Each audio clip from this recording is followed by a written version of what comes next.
Welcome to the Smart Influencer podcast. I'm Christina. And I'm Corinne. And together we help digital entrepreneurs streamline their businesses, maximize revenue, and finally feel in control of their time. Every week, we share tried and true strategies, proven systems, and expert interviews to help you grow your influence and income without the burnout. So if you're ready to get smarter about how you run your business, you are in the right place. So before we dive in, if you love what you hear, make sure you hit subscribe so you never miss an episode. And if you find today's conversation helpful, just share it with a friend who could use it too. So today we are chatting with Jen Wooster from Peel with Zeal and Easy Gluten-Free Desserts about a practical framework for creating community through self-run mastermind programs. Welcome to the show, Jen. Hello, thanks for having me. We're delighted. Why don't you tell our listeners a little bit about yourself?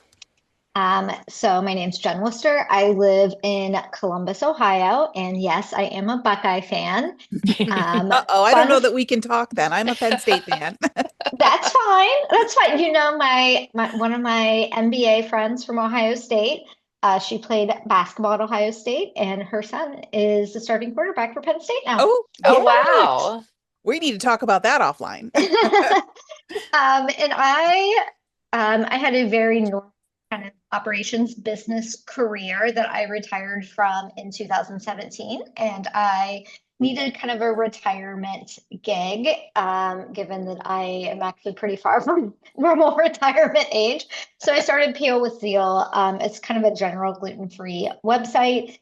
And since then, I've transitioned more to be focused on savory recipes, sauces, and soups and side dishes. So the three S's. And then I moved my gluten-free desserts over to Easy Gluten-Free Desserts this past year. And I've really enjoyed kind of my blogging journey, even though it's had its ups and downs, as it has for everyone. Yeah. And a little fun fact is I hiked the Appalachian Trail in 2020. And so I take regular long breaks from blogging to do long distance backpacking trips. That's That awesome. is cool. That is a fun fact. Yeah, that is truly awesome. Well, we're excited to have you on the program today because when this video and episode airs, we're going to be right into 2026. And I think a lot of people have joining masterminds on the brain. So I think this is the perfect time to kind of hit everybody with this content. So where do we even start? So I think the first thing you need to do is kind of sit down and brainstorm what it is that you actually want to get out of a mastermind. Because I think that a lot of people say mastermind, but maybe that's not quite what they're looking for. So are you looking for accountability? Are you looking for coaching, collaboration, emotional support? Or are you focused on some sort of business strategy or skill building? So like maybe growing on a very specific platform. Mm. And I think once you kind of have an idea of what it is that you are looking for, you can determine what the best course of action. So I am in a peer-led mastermind that is kind of general blogging. I'm also an ancillary member of another one that is more platform focused, where they are only focused on Instagram. Mm. But there are also paid communities, there's retreat formats, and then there's one-on-one business coaching that may be better fits depending on what it is you're looking for. Yeah. So what have you, in your experience, what are the misconceptions you've seen with people thinking they want a mastermind, but it's not really what they want? So I think that with a mastermind, they're going to be your least expensive option, but they are going to require the most work. And I think we've all heard the saying that the price of community is inconvenience. It is not always convenient. And we'll get that out of the way, and that's okay. And if you are looking for something where you just want to maybe show up and all the formats there and all the structures there, and you don't want to have to build it, then a paid mastermind is probably a better option for you. And I think sometimes those get they're really expensive or people aren't really sure about them. And I think that there's a reason that they have the price tag that they do, and that is because it is a lot of work Yeah. to coordinate and keep everybody involved. On the downside, you do not have control over who's in the group and how much value they may or may not Yeah. add. And kind of the same thing with like, I see that a lot with like group coaching as well, where it's kind of like a course plus group coaching, and that doesn't always maybe give you the connection that you Mhm. want and get from a mastermind. Mhm. So, Jen, I'm curious because I've literally done every single thing that you listed. Like I'm at an in-person mastermind event right now, and I'm in a paid mastermind. I have a coach. Christine and I run masterminds. We're in free masterminds, like literally all of them. And like shy of being willing to do that and finding the time to do all of that, like, do you have any shortcuts for how to quickly assess whether something's going to be a problem or not? Because some of them are very expensive. And Christine and I have both invested in some things, some coaching programs, some coaches where we didn't get the ROI. And I Yeah. would love to have like even now looking back and knowing that, I'm not quite sure what questions I should have asked or what due diligence I could have done Yes. that would have helped me avoid that mistake. So I think that creating your own mastermind is something that you do naturally over time. And I think that the watch outs are if you are somebody who is not like you have a hard time showing up week after week for the same thing, um, then a mastermind is probably not a good fit for you, but maybe a paid retreat is where you're getting that kind of fuel and connection, but then you can kind of go home and work on your own. And if you just I think if you struggle to show up on a regular basis consistently, maybe your schedule is just crazy. You've got Mhm. kids and other things going on where you can't be as predictable, then one-time retreats are probably better. I think with coaching, it is definitely word of mouth, but getting references to make sure that people get their ROI. So when I have looked at coaching in the past, one of the things people say, I said, did you get your ROI? Everyone's always glad they did it. Yeah. I have yet to tell me that they got the ROI um, until they get into those higher price points where you're really making a very strategic investment in your business strategy. But coaching at more of the beginning and mid blogging levels doesn't seem to be as successful. And that's the feedback that I've gotten, and that's been my personal experience. Um, but I think if you are looking for connection, and connection is the number one thing on your list, then a peer-led mastermind is probably your best bet. Mhm. I notice in the groups that I've participated in, many of them, Corinne and I have done together. Some of them I've done just individually. The biggest hurdle has been commitment from Mhm. everybody in the group. And whether it's our own led mastermind programs or ones that we've joined and paid a lot of money for, the other members in the group not committing as much as you're willing to commit does give a bit of an issue, as you're going through, because you're just not going to, it's a give and take relationship all the way around. And if you're giving and not able to take away, you just don't feel fulfilled. Or I don't Absolutely. feel fulfilled, I should say. Absolutely. So I am in a mastermind, and Aaron from State of Dinner is the one who originally created it. And it's been a few years. And what we've done over time is added more to it and increased the commitment level Hmm. slowly to kind of build on our relationship because it took us a while for everybody to get to know each other. We've had natural attrition, we've added people over time. And so I think the first thing you need to do is set up your basic structure Yeah. and then review that every year because it will change. So um, whether it's a common agreement or an NDA, and then lining out roles and responsibilities of who is going to do what. Right. So what we have found is we started very basic. We met once a month and we checked in on Slack every single week. And that was the kind of starting point. Now we are to a point with our group where we meet twice a month. We check in on Slack every week, and then we do an in-person retreat every year. Oh, that's And so but it took us 4 years to get to the Mhm. in-person retreat. It wasn't a commitment that everybody made out of the gate because you really are feeling each other out and how you connect with people. Yeah.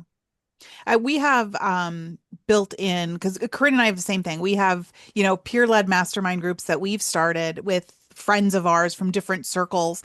And we found that from the beginning, we actually just looked at all of the experiences we had and tried to create, the perfect I feel like that program. is literally how we say we create We do everything. anything. We do. We tried to find it. We tried to give someone else money or do somebody Yeah, else's thing. And yeah, I don't know if we're control freaks or we probably. just, yeah, I like to will own build that one. things. Yeah. I will own that. But yeah, we tried to do it. But what we found was the commitment issue. So we built that in right from the get-go. Like, I think that was probably one of our biggest sticking points is that you have to commit to the participation level we want the group to have right from the beginning. And if you can't, no hard feelings, but we're Right. just going to have to find somebody who can. And we've written it into our agreement that everybody signs. They have an NDA to keep, which is a non-disclosure agreement if you're not familiar, just so that what's stayed in the mastermind stays in the mastermind. And an agreement that basically says these are the participation levels that are expected, et cetera, et cetera. This is how we monitor that. And, basically just what the group expectations are. And that's really helped, I think. Jen, I'm curious for your peer-led group, like Mhm. how do you guys like because the NDA is very easy when people kind of know each other. That was probably the biggest hurdle, Christina, we faced, Yeah. right? Because we picked all of our friends, but they didn't all know each other. So we Yeah. had to Mhm. circumvent that early on. And like, I'm curious how your peer led came to be. Like, did you all know each other? Because it sounds like it was a slow evolution. And how do you get people, like, what are your tricks or what are your tactics for, getting people warmed up to be transparent in the group? So it started with, we had a group of people and we immediately had someone right away who was not a great fit and they kind of self-selected out. I think a couple of us are very outgoing, where a couple of people are a little bit more shy and less likely to share. And so I think that there was a bigger effort on the more extroverted people to ask a lot of questions, particularly on Slack, like follow-up questions, because one of our requirements is every week you check in and you're like, this is my number one thing for the week that I'm working on. And it gives people an idea of what your focus and your skill set is so they know who to go to for questions. Mhm. And so that was a kind of a start. And then I think the other thing is we do like a hot seat. And we've recently we had some natural attrition with some people moving on with their businesses, and we recently added some people. We started as food bloggers, and now we've added some additional people who are in the blogging space but doing something slightly different, Yeah. and putting kind of newer people in the hot seat to get them talking has been, I think, really helpful to our Mm. group. And I think it kind of shows the value that maybe some of the other members have. So, like, I know what value everybody brings, but as a newer person in the group, they don't necessarily know Right. what each Right. individual's, thought processes and experiences are. So I Mhm. think as we've added people, it's a good way to get them in. And then we Yeah. also do education pieces where some meetings we will have someone teach on a subject and we rotate that through. So everybody has to teach at some point during the year. I love that. I do like that. I Yeah. know we have found in our group that excuse me, it's extremely helpful for the to have like that hot seat format in the beginning because it does break down that fear of like, what am I going to talk about? If you know it's coming up, you can kind of, you have the week to prepare or however much time to prepare and kind of get your ducks in a row and kind of open that conversation. But that certainly does help. I think so. And I think it's because we have such a diverse group, like background wise, like we have someone who used to be an attorney, I used to be a COO, we have Hmm. someone who used to work in training and processes. And so when someone comes with a problem, it is like we're going to tear it down to its Right. most individual parts to get to like the motivations, the whys. We're probably not solving your problem. We're going to probably change how you think about it. And I Yeah. think that that type of mentality will Hmm. really help groups. So I think as you're thinking about putting your group together, it is not just a diversity of what you're doing today, but it's a diversity of what you've done in the past to bring those Hmm. kind of different thoughts to the group. In one of the groups I that just ended, I was just in a 12-week group. They instead of hot seats, they had what Antonio called clarity circles. And I guess it's based on the Quakers, like you can only ask open-ended questions. So the premise is that everybody there is an intelligent, informed business owner. So you don't need someone to tell you what to do. You don't need someone to give you the solution. You need help like figuring out, right, like your hurdles, what your mindset issue might be, maybe just looking at it from a different perspective. So like, and I loved that. Like I've never been in a group that defined it that clearly, right? Like you can't, Yeah. nope, Mhm. that's not an open-ended question, right? Like you're giving advice now, and that's not what you can do that outside, right? Like that's not what we're doing here. Mhm. But it was such a fun way to get people to kind of solve their own problems, but in a way they couldn't have solved it on their own. Right? Mm. They weren't going to get there without those other perspectives. Um, I also think one of the important things that you said, Jen, was having people from different niches in your group. Because it seems like on the outset, if you're a food blogger being surrounded by other food bloggers, they know what you're going through. Mhm. But it really does make sense to have other niches in there. Corinne and I discovered that in our own groups, mhm. that you learn so much more because these niches do things differently than how you do Absolutely. it. And it might be a completely different approach that you're able to take that you didn't even think of because it just And hasn't been in your circles. people at different stages. Yeah. Like people that are fresh to the industry have a whole new perspective because Yeah. they aren't part of the OG Pinterest crew or right like yeah, it gives you a really fresh perspective. And I do even like different that. generations, right? Like Gen Yeah. X versus millennials versus, Yeah. yeah, like I think it all brings different approaches and makes you think about your business in a different way that challenges you in that way. Yes, Mhm. absolutely. Yeah. So, okay, looking at if you're going to put a mastermind together on your own, what is the best way to start finding people for your group? So I think that's a great question. So you can start with if you've done like an in-person retreat, that is a good way to make connections. Hmm. I think some of the blogging Facebook groups, or if you're in one for your ad company, that's another great place, as well as anyone you interact with on a regular basis on social media. Hmm. And putting it out there, who would be interested in this? Um, and what are asking questions. We had a really simple form like, what do you want to get out of this? And what are you bringing to the group? And I think that is where you're going to find the biggest disparity is you want to find people who are at a relatively similar business stage, but they don't have to be in the same place with every platform. So maybe Right. somebody is really large on web traffic, not a large Instagram presence. Maybe someone is primarily YouTube, barely has a website. Like you can help each other and learn from each other better in that scenario than if you have two people who are like hyper focused on growing their website traffic and one's at 25,000 page views a month and one's at 500,000 page views a month. Hmm. One person is going to be giving, one person is going to be taking in that scenario. It's not going to be a great mastermind. Right. You really want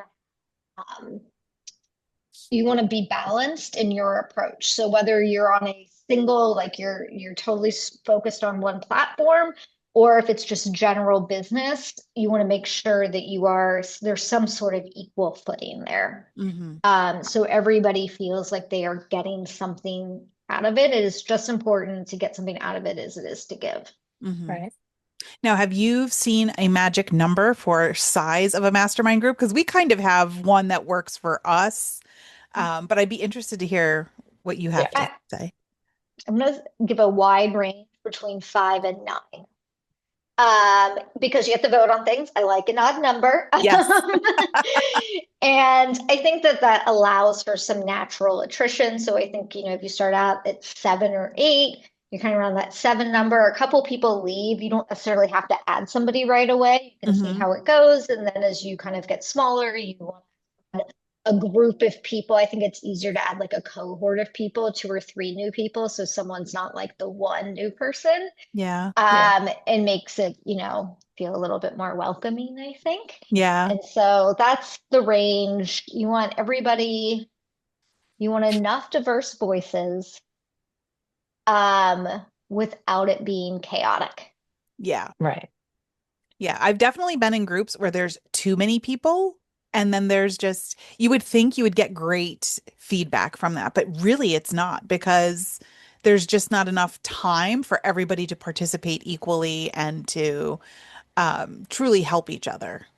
What do you think the magic number is? I think ours has been around 7 to 8. Yeah.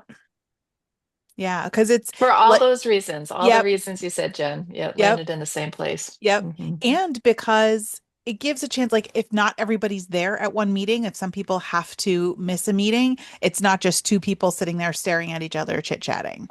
Yes. You have enough to still have a functional, informative, valuable meeting. Mhm.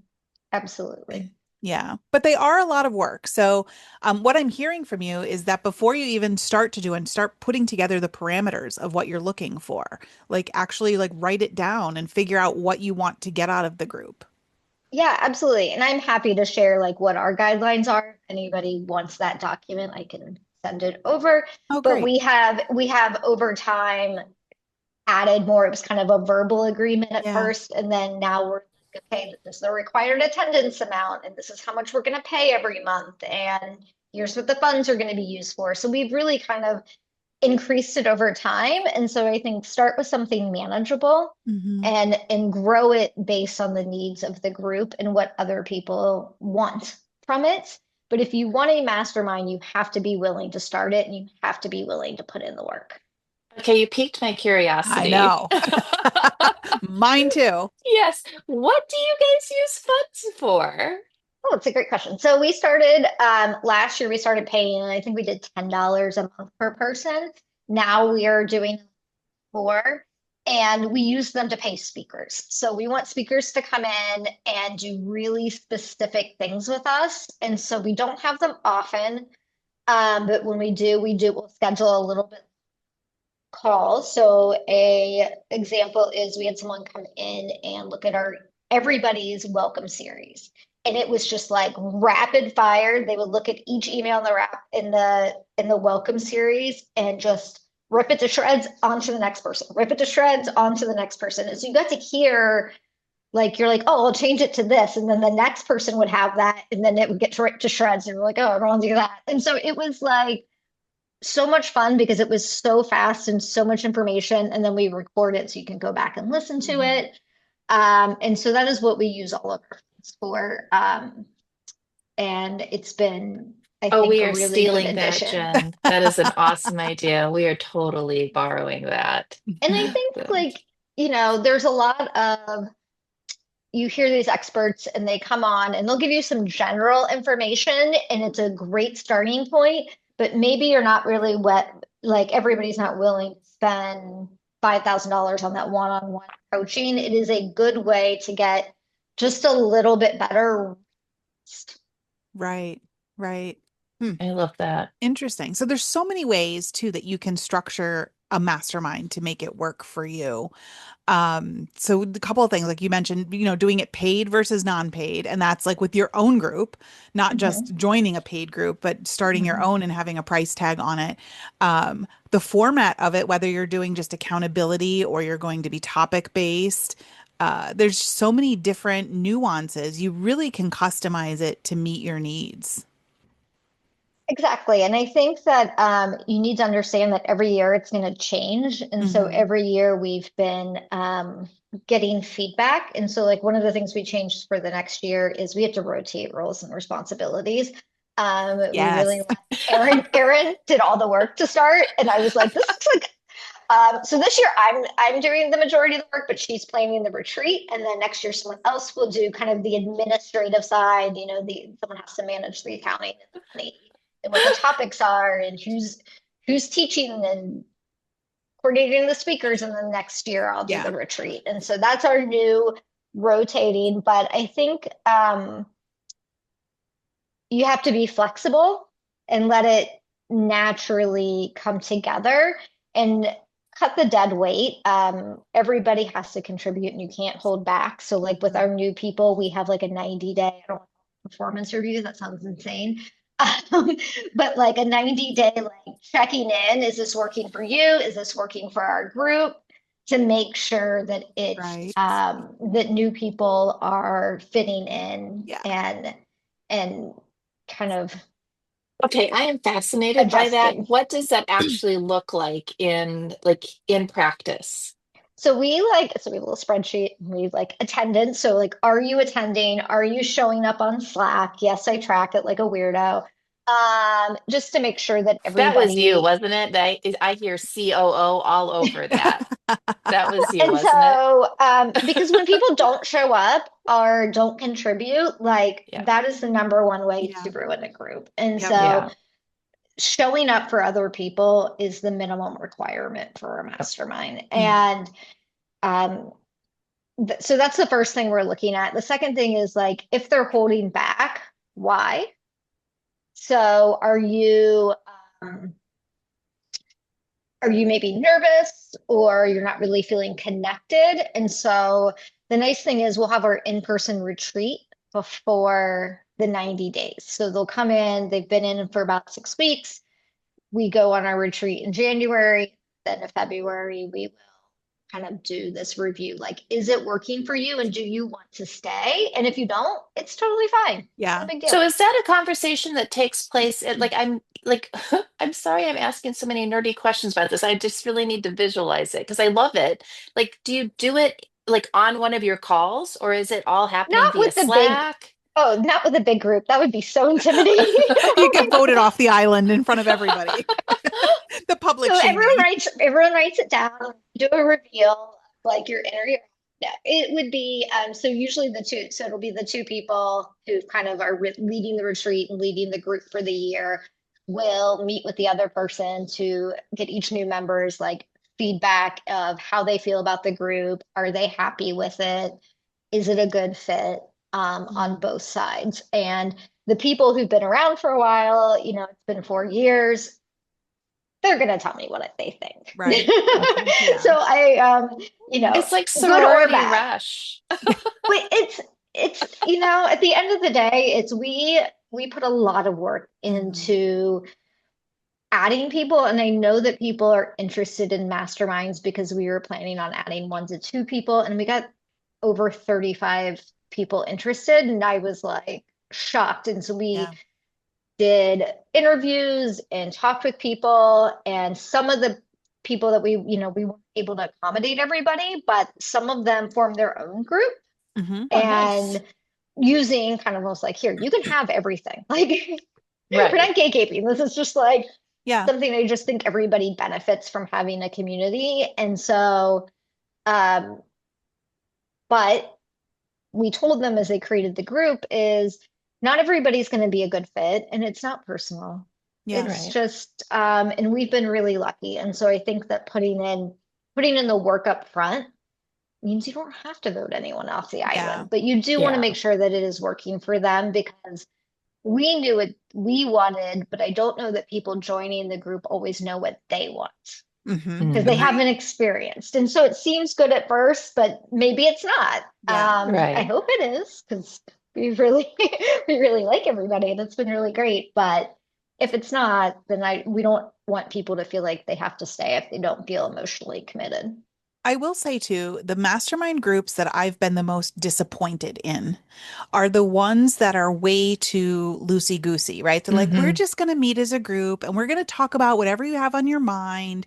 And you show up on this Zoom and there's like 10 to 15 people and what's going on? And everybody's like, it's like crickets. And then there's not really that conversation. There's no Sometimes you might be able to pull a nugget or two out of that if that's your personality, but 9 times out of 10, there was just no true benefit of participating. And you're like, wow, there's an hour or an hour and a half of my life I won't get back because there was no value in what was being discussed. So I kind of feel like you have to have a set of parameters and you have to have it planned and organized for it to be effective. Now that is definitely I'm a type A. If you don't know this about me and if you're listening on episode what are we on like 258 now, Yeah. 253, you must know that I'm a type A person. But I do strongly feel that like you have to put that organization level in up front. I absolutely agree. And you can start with one type of call. So there's a lot of different types Yeah. of meetings that we do, but I would suggest just pick one. I think Yeah. when we started with educational content. And once Mhm. everybody had taught one skill, then we went and started hot seats. Yeah. Um, and that was, I think, a good introduction to kind of what everybody was good at. Hmm. Um, and then with our newer people, we just have a hot seat rotation. So everybody's in there. Everybody gets to ask like their most pressing question. And the group is really good about, someone had a really pressing question and they were like, can I switch my hot seat with somebody this like, does Right. somebody like who's Hmm. on the schedule this week not, can you wait? Because I cannot. And so we were able to switch people around. But I think that if you have a structure, you will learn to put it into your general business processes and you Hmm. will get more out of the group because I'm going to have to report out on a goal or I'm going to Yep. have to ask for feedback on something and you can put that into your processes. And kind of like, if you have like a CEO day, you can really figure out like, ooh, I need some help on that. And Hmm. it's there and there's structure and you know when you can get that help. Yeah. I Coming know. back to something you said earlier, though, Jen, when you were talking about like knowing what you want out of a mastermind, there is like, I don't know how large the subset is, but I know several people that are in it that just want the camaraderie, right? Like we are in a very isolated industry in a lot of ways, right? Like, and you work by yourself. So I have one group that started out, they just wanted to be friends. Like they just wanted to have Mhm. friends in the industry and be able and the meetings there are very unstructured. It does for us type A's, makes me insane.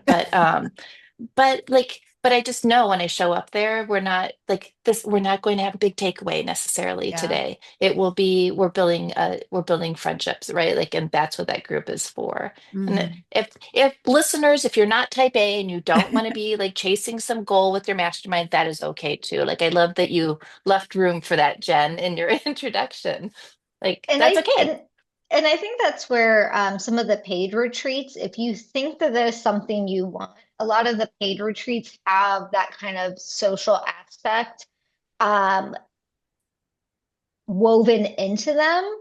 And I think that's a great kind of way to dip your toe into it without kind of that commitment level of like, I just want to meet some people. Same thing with a conference. I just want to meet some people and make some friends. Hmm. I know some groups, they don't really have a mastermind as much as they have like a co-working schedule. Mhm. So like once a week, they'll all like kind of pop on, chat for 15 minutes, and then work on something, kind of that accountability type of Yeah. piece with it.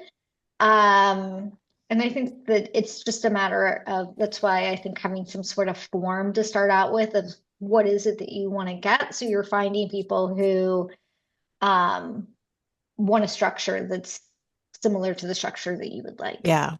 So again, whatever it is, being clear on what it is you want right from the get-go, and then clearly communicating that to Right. everybody else, instead of trying to always, this is going to sound so mean of me, but instead of always trying to be the nice guy and saying, oh, well, this is how we are. No, you've got to be like, these are our policies. This is how we run the group. This is what you can expect from the group. And I would rather know that right out of the get-go, no questions asked, you know, what I can expect versus joining this group feeling I'm expecting one thing but it's delivering something else, or Yeah. vice versa, me being in a group and I'm not participating at the level that they are expecting of me. Well, and I also like Jen, where you talked about like the form is a great start, but I think too, like Christine, I'm thinking about like our NDA, our confidentiality agreements. Like I think people are so trained now. Like I know this is just a box I need to check, I need to sign it. Yeah. And I don't know how well people actually like read that and understand it. So Jen, I love your idea of doing the interviews. Like when you're at that point and someone's Yeah. made it through the initial filters, so that you can really communicate all that and make sure everybody's on the same page before Hmm. anyone's investing time. I do like that too. Yeah. That's a great idea. We might have to revisit that. Yeah, I know. Yeah, And I do like that. I think it was also helpful for we had people who they asked us questions and then we're like, I don't think this is for me. And that's Yeah. okay. Like it wasn't Mhm. like it's Yeah. not personal. It's about like this is what we were offering wasn't what they wanted out of a group. Hmm. Right. I think one wanted like more heavy duty coaching, Mm. and somebody else wanted something else. But I think that it's mutually beneficial Yeah. as Yeah. And all I will say collaboration should too, be. like the mastermind group that we're in that met today, one of the big things we talked about today had nothing to do really with business, so to speak, but it was all mindset, right? It was we talked a lot about burnout. One of the members was feeling some very strong burnout and just I think helping each other through that. I went through that a few months ago and my groups like basically made me feel like it's okay to experience that. And me even just admitting it to them was a huge thing because I'm not one to ever admit I have a problem or I need help with anything. I just handle it all inside and figure it out on my own. But me just being able to talk to these girls and put that out there and then accept the help is was huge. And it wasn't anything, business oriented. That wasn't going to move my needle forward in any way, but it did help with my sanity. Yeah. Absolutely. And I mean, I think that um, at the end of the day, burnout is a business problem. Hmm. Mhm. Um, Certainly. if you were an employee, like if you were your employee, it's going to be sound weird, and your employee comes to you and is like, I'm burnt out, I can't do this, then you would reevaluate the way you were managing them or the way you're running your business. But when it's just you, Hmm. or you're the owner and it's happening to you, it is a business thing. Hmm. And getting that feedback from other people to remind you of like, that's a thing that is actually a business problem. It Yep. is. It truly is. And I think too, as small business owners, we feel we have to be on all the time and running our businesses all the time. But even like if you are working for someone else, you do get those down times where you're not, going, you know, Mach 10 Yeah. down the track all the time. Absolutely. Yeah. So I think there's a lot of great things. Now, have you ever participated in any paid mastermind groups? Like, what do you see the difference between, a paid group versus doing one on your own? So I think that you have to be realistic with yourself about if you know that you need structure and you are not the person to put that in place, a paid mastermind is a great option I for agree. you. Um, if you are like, but you don't necessarily, I think you want to ask how many people are going to be in it, how do they pick them, are they going to be at my, how do they ensure that everybody's kind of contributing um, a fair amount, so that you get something out of it. But I think at the end of the day, um, particularly if you're in that kind of early growth stage and you do not have time or the skill set to manage it, a paid mastermind is really a Yeah. good option. I have done some group coaching. I have not found that to be particularly effective for my style because I want to fix everyone's problems, and I'm like, oh, that's not what this is. Where in a mastermind, I like, I'm like very operational, very like, what's the problem? Why is it a problem? How are we, like, what are the metrics? Okay, Yeah. now we can talk about how to fix Yeah. it. Which works better in this type of mastermind where, Yeah. that's part of our structure. I think too, the big lesson I learned from the paid groups I've been in is number one, to ask a lot of questions before you submit the payment. Ask Mhm. how it's run, get a good sense. So I was just in a group coaching program, and the format, as it turns out, does not work for my way of doing things. I work at a very different in a different style, and the format it turned out didn't work for me, but I didn't ask the right questions up front to know that. So I think that is extremely important. And I think the other thing is, and you touched on this, is finding out what the commitment level is from everyone else. Corinne and I were in a group, and it was so disappointing because we were all supposed to be participating together. And when it was our turn to be in the hot seat, half of the people didn't show up. So you're only getting half of the advice. Yet when somebody else is in the hot seat, we were always there offering our feedback. So you feel like it's all give and no Yeah. take. So Exactly. asking the right questions, I think, is huge. Absolutely. And I think that if somebody is not meeting your needs, is voicing that, and not in an accusatory way, Right. but in a very like, hey, I'm really frustrated by this. Like, I feel like I'm showing up and Mhm. I'm not getting that in return. And I think, has every conversation in my mastermind been comfortable? Absolutely not. Yeah. Yeah. No. And that's okay. And It, that's part of creating community yeah. is putting in, as you get to know each other, being able to have those tough Yeah, conversations. it is. I know in the group that I was part of, where I didn't find the flow to fit my work style, that was something that I had to do, is I had to email them and, say, I see how you work. This is how I work. How can we work together, melding these two styles? Because, I understand why you do things the way you do them, but it just doesn't work for me. So we have to find that middle ground, or how can I best use the resources? But again, it's not being afraid to have those conversations and doing that due diligence upfront, because Right. you are paying a lot of money and you should be able to get out of it as much as you possibly can.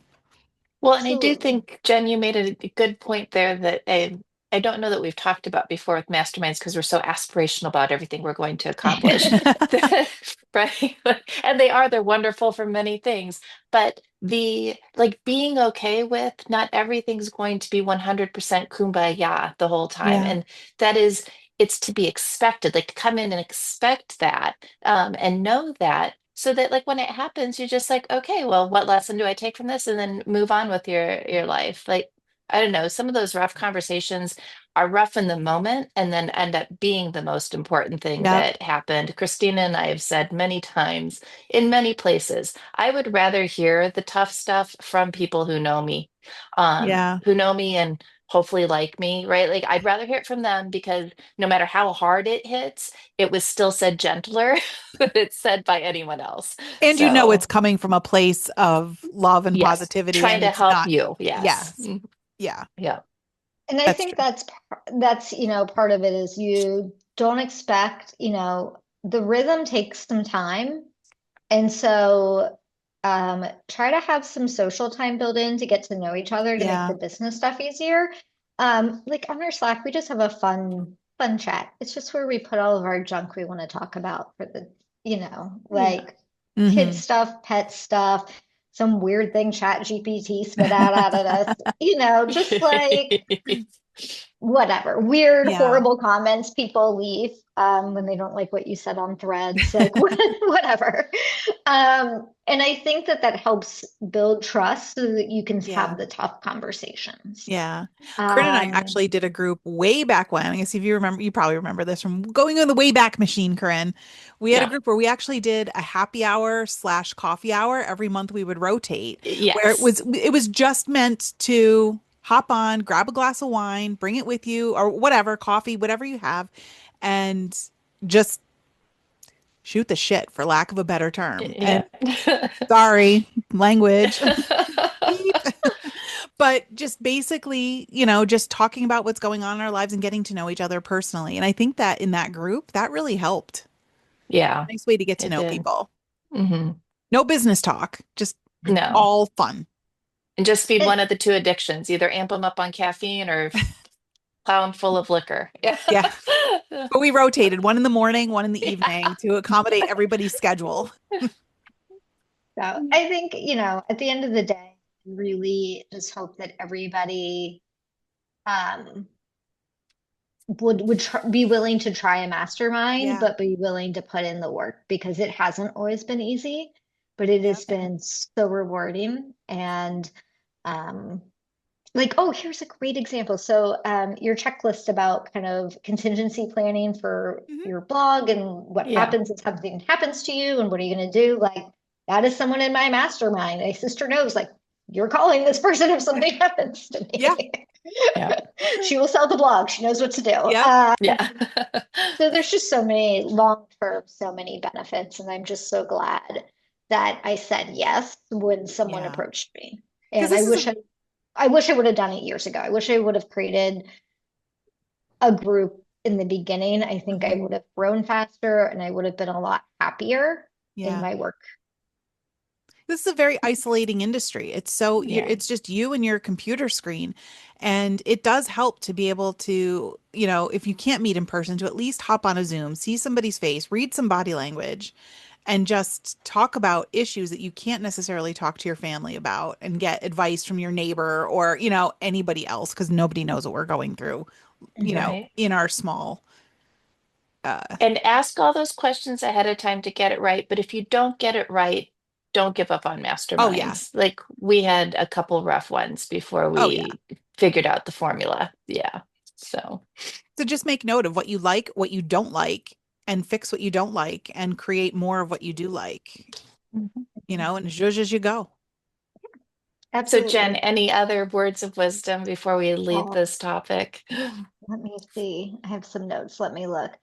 Um, I just think that I said it before, but the price of community is inconvenience. And if you want something in return, you have to give twice as much. And if you kind Yeah. of follow that rule, I think you'll have a lot of success in finding your work community. Great. The quote that I heard just again this week, like I've heard it before, but it came back and it hit me really hard this week is if you want to move fast, or if you move alone, you move. I'm going to get it all wrong. Move fast, move alone, move with others, move far. It's some variation of that. Mhm. Could not agree more. Yeah. I love it. Well, this has been a great conversation, Jen, and we want to thank you for joining us today. And if you Yes. want to take action about what we talked about today, you can reach out to Jen. Jen, what's the best way for our listeners to reach you?